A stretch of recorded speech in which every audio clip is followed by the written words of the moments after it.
Hey everyone, so the reason I'm doing this video is because I've been reading this book called Putin's World, written by a Russian expert named Angela Stent.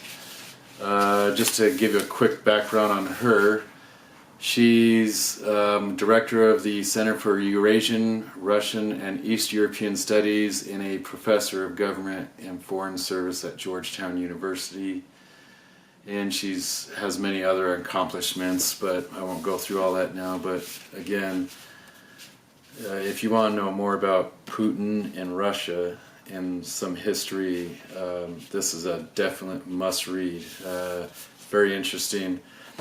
So I always like to share when I learn something interesting, which I did today. Now, as many of you know, 5.5 years ago, on March of 2014, Russia pretty much took Crimea, that peninsula off the south of the Ukraine. It's hard to see on this, but of course, this is all Russia. This is the Black Sea. This is the Ukraine, and there's this little speck off the southern edge of the Ukraine. That's the peninsula called Crimea. And Russia basically took that from the Ukraine. At one point, well, it's very strategic for Russia. At one point, they had over 70,000 sailors and I forget how many hundreds of ships in the Black Sea there as part of their naval force. What they would do, the Ukraine in the past signed them to a lease where they could have a base there. So I found it interesting what I read in this book, because after Russia took Crimea, the US and the UK did nothing, even though they signed a document in the 90s that said they would protect the Ukraine.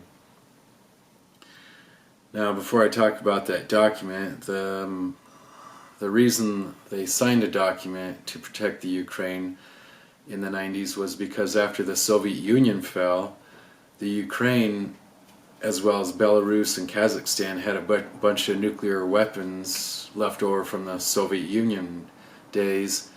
In fact, the Ukraine had 1/3 of the nuclear arsenal for the Soviet Union. They had 2,000 strategic nuclear warheads and 2,500 tactical nuclear warheads or weapons.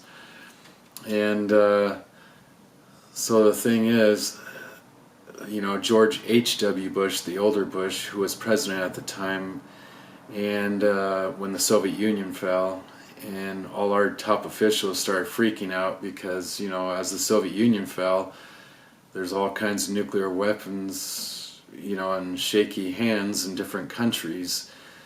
So they didn't want this to get out of control. I mean, we could have a nuclear war pretty quickly. So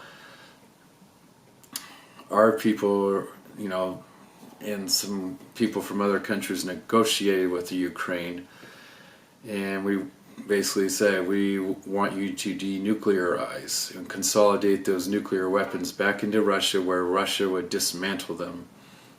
But the Ukraine was like, well, hold on, if we give away all these nuclear weapons, then you're kind of leaving us out in the open, so we want to guarantee that you're going to protect us if something happens.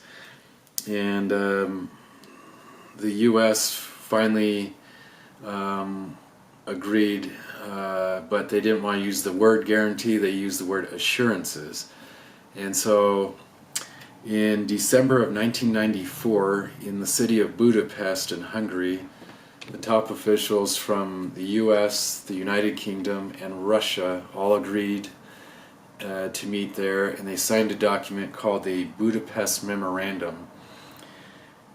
And this Budapest Memorandum on Security Assurances was signed by the US, UK, and Russia.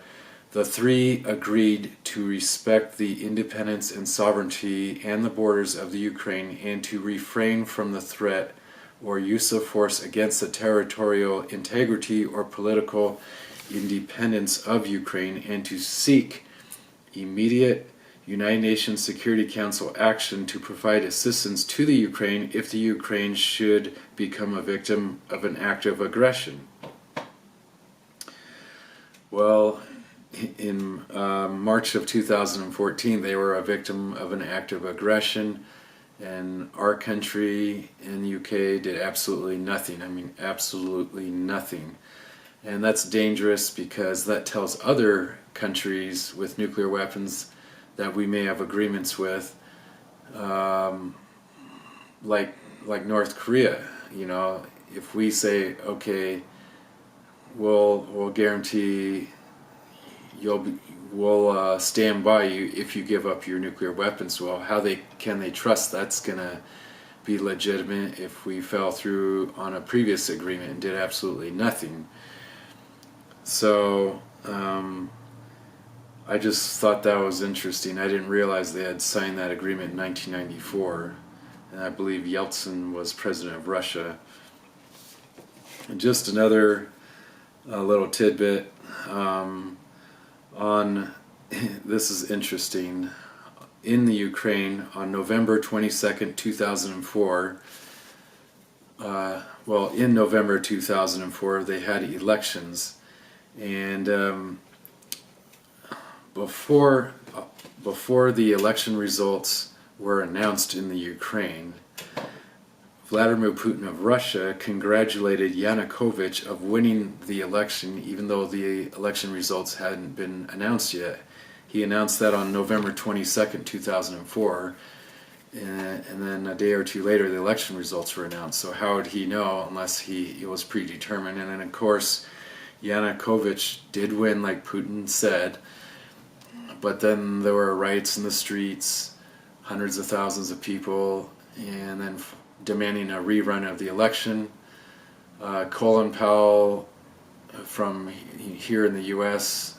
Said, we do not recognize the election as legitimate, and then other countries came out and did the same. So Ukraine reran the election, and the other man, Yushchenko, won, like he probably did the first time. So I just thought that was interesting, and that just shows the level of corruption over there.